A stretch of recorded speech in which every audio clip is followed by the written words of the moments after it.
So it's wonderful to see all of you here for this fantastic week.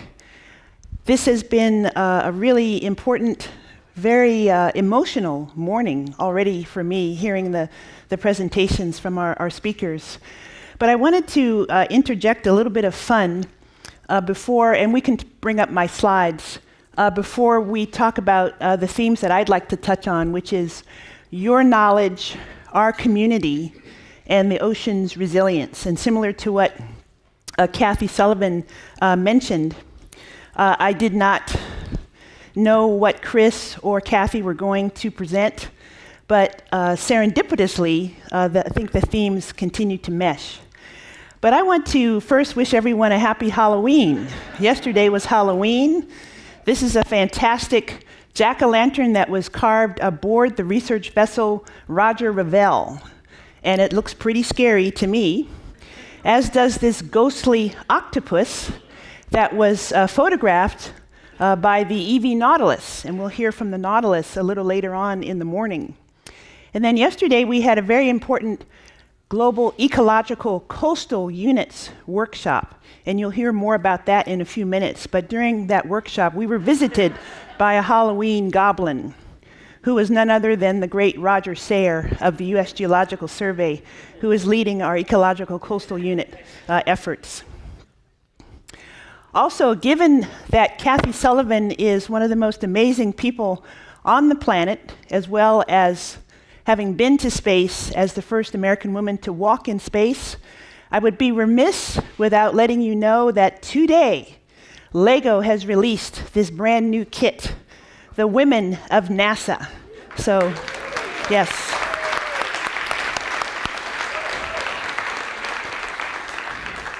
It was an idea that was put forward by an artist and a science journalist, and this particular kit, which includes some famous women of NASA, should include a Kathy Sullivan minifig. So I have put forward that idea to LEGO for the next edition of that particular kit. And speaking of LEGO, this is a really cool map of the world's bathymetry created in LEGO in ArcGIS Pro by John Nelson, one of our super talented cartographers. And this particular poster includes the box that this kit might come in, as well as a Deep Sea Dawn minifig. And there is such a thing as a Deep Sea Dawn minifig, which was made by a user up in Sonoma County, California. And when you zoom into this bathymetry, you can see the pixels as LEGO pixels. And I thought this poster was so much fun that I had it printed, and I want to present it to our Clark Magnet School young ladies. So I'm going to go ahead and present this right now. You'll be hearing from them soon, but that's for you guys.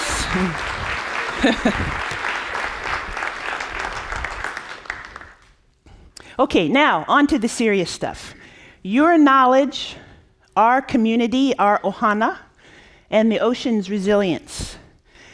So in terms of our knowledge, this meeting is, of course, all about our knowledge that we're going to share with each other, and we've already heard so much from our venerable speakers.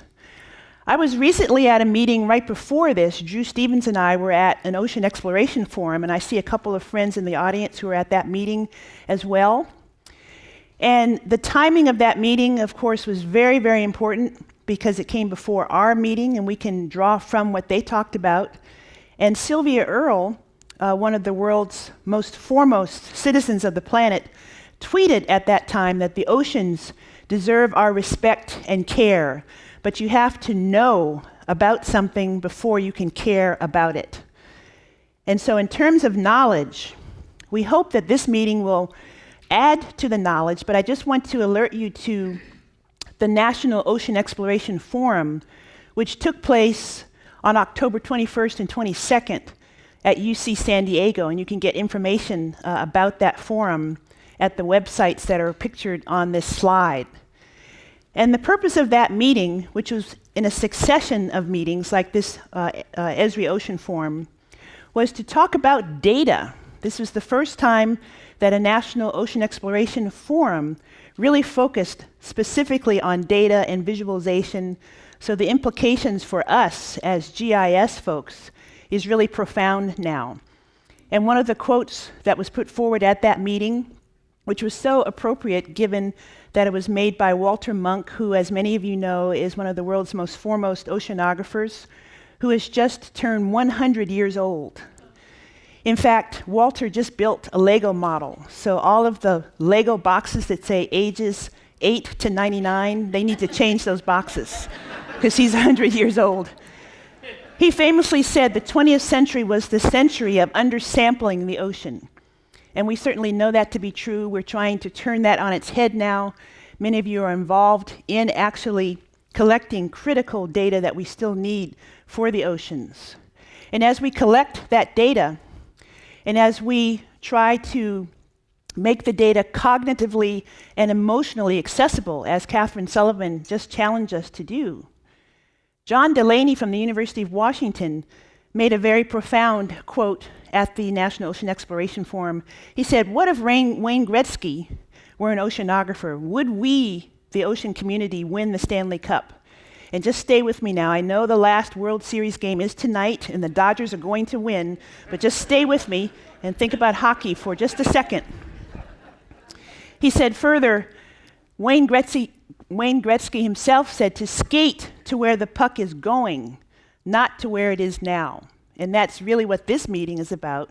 We are trying to skate to where trends and needs and communities are going. And Chris Capelli challenged us so very, very nicely in terms of don't get stuck in the past, move forward, think ahead.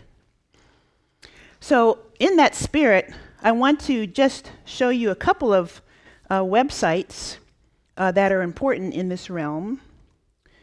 And let's see, I should be going to Chrome, and the best laid plans always go asunder. So I'm going to have to get out of PowerPoint.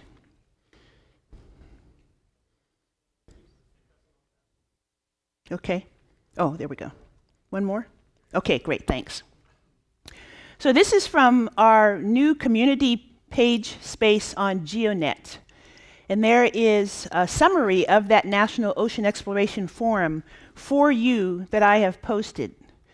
And it talks about all of the various really important points that were made there, as well as some discussion points that we really need to keep talking about to keep the momentum going, to skate to where the puck is going rather than where it is now. And one thing about the National Ocean Exploration Forum is that there's a nice connection between that meeting and this meeting. And they would really like to hear from us at this meeting about some of the things that they talked about at their meeting. So I'm not going to take the time to go into all of those points.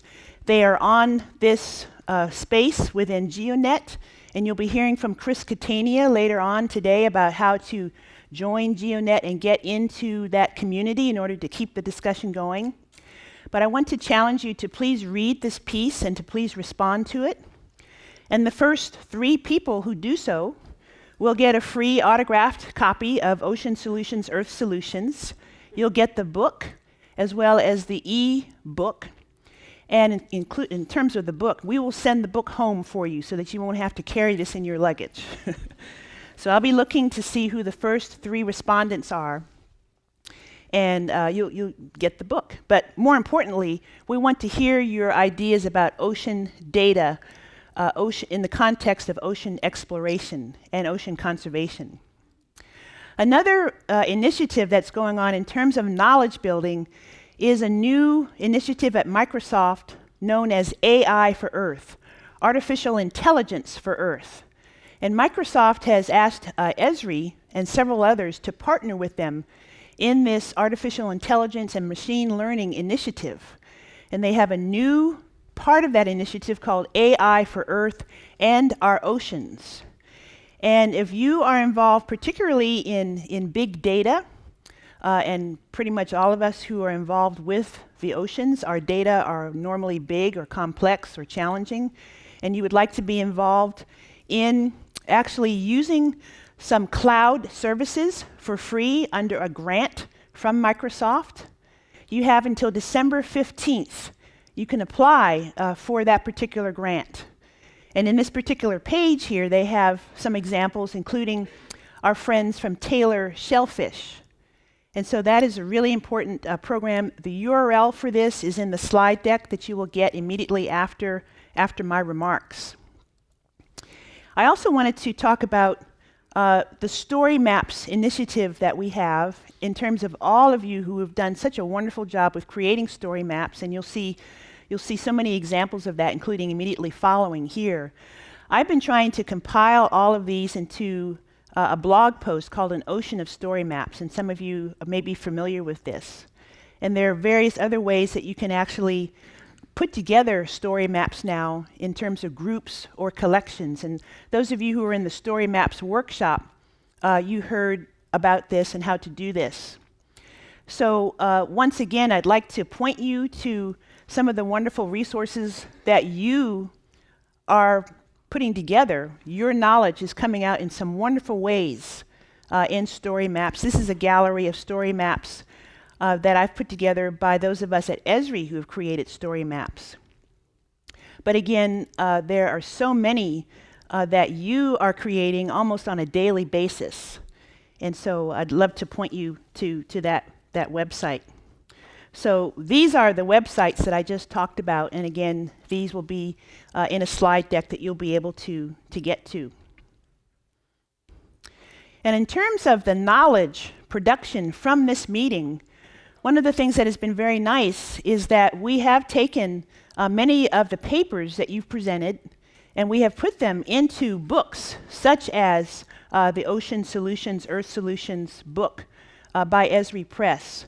We're going to take a little different direction now, and we're going to be focusing more on Learn ArcGIS. And Chris Capelli mentioned this in terms of a means for lifelong learning.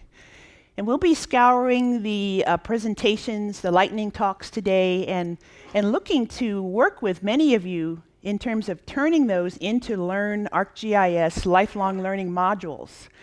And I really want to salute the work of Laura Flesner at the Nature Conservancy, and Olga Wilhelmi and Jennifer Bonert at the National Center for Atmospheric Research, and also many others who are putting together Learn ArcGIS modules for us now that are ocean-based and are connected to what you're presenting here at the forum. Also, in collaboration with Tim Hawthorne at the University of Central Florida, he is editing a special issue of the Journal of Geography on citizen science, ocean GIS, ocean analysis for conservation, that draws, again, from many of the presentations that are being given at this particular forum. So that's our knowledge. Our knowledge is continuing, it is profound, it's insightful, and it's really a pleasure and an honor to interact with you at this meeting and to see what you are all producing. Now, in terms of our community, this is so very important. This is one of my favorite quotes, an African proverb: if you want to go fast, go alone. If you want to go far, go together. And so there are many, we are all together here in this Ohana for the Esri Ocean Forum. There are many others that give us hope as we move ahead. Many of you have heard about the UN Ocean Conference that took place earlier this summer in New York City. There was the Our Ocean Conference that took place in Malta, which is the continuation of former Secretary of State John Kerry's Our Ocean Conference that the State Department put together under President Obama. But the EU has now taken on that mantle and continues that work. There is the Maritime Alliance, with which we at Esri are closely associated, which is doing such a wonderful job in creating a community among those in ocean industry, as well as those of us who are in academia and the ocean conservation community. So their Blue Tech, Blue Economy workshop will be coming up right after this meeting. And then the World Ocean Council, which is a group of, again, industry, mainly business members, who are committed to a sustainable ocean. Their World Ocean Council Sustainable Ocean Summit will be taking place in Halifax, Canada, later on this month. And then the X Prize continues with their Ocean Discovery X Prize and their Ocean Button Challenge. And that is really for everyone to be involved in terms of helping to better understand the ocean. The X Prize itself now has 21 teams from around the world that have advanced to the semifinal stage. So keep your browser pointed to oceandiscoveryxprize.org. So there's a lot to be optimistic about. There is a movement called Ocean Optimism, and there's an Ocean Optimism account that's on Twitter that you can follow. It's not my account, it's not my dog's account, but it comes from the Smithsonian Institution. Now, in terms of the resilience, our knowledge and our community that is helping the ocean to be resilient, that's really one of the dreams, that's the goal. If we are to survive on this planet, we must make sure that the ocean is resilient to all of the changes and the threats, all of the disturbances and the stresses and the catastrophes. We want to have a desired state for all of us. And we often talk about climate resilience, community resilience, environmental resilience, personal resilience. But there's also, for us, a digital resilience. Our data and our apps need to be functioning and approachable and workable and interoperable in order to be resilient themselves. And that will, in fact, tie in to the resilience of the planet, of our planet ocean. So if you'd like to hear or read more about that kind of resilience, I would welcome you to go to the website that is on the screen here.